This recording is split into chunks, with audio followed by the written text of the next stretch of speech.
In this SPSS tutorial, we will be running an independent samples t-test. My data set is already open. Again, this is a subsample of the larger data set, so mine only has 130 records in it.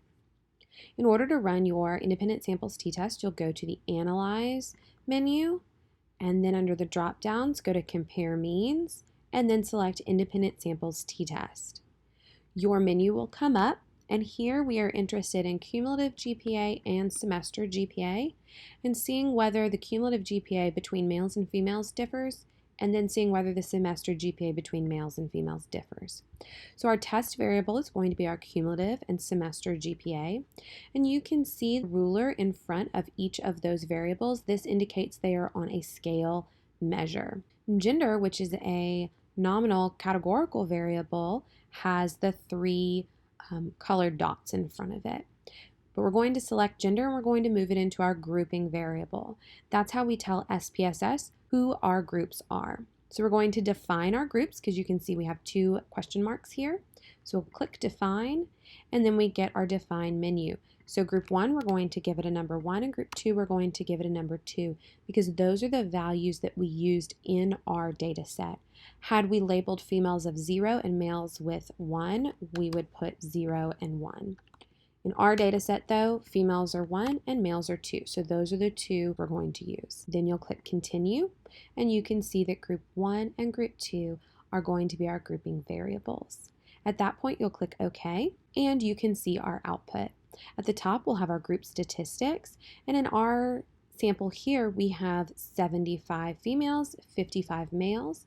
The females have a cumulative average GPA of 2.7871. Of course, we would report that to two decimal places, 2.79.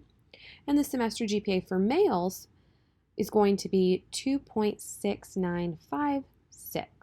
And our standard deviation will be 1.03437. So after we look at our descriptive statistics, we can come down here to our independent samples t-test. An independent samples t-test has three assumptions.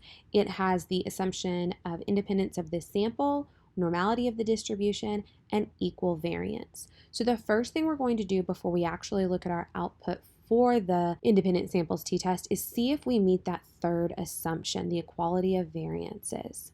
And here we ran the Levene's test for equality of variance. So for cumulative GPA, we can see that the p-value is 0.723.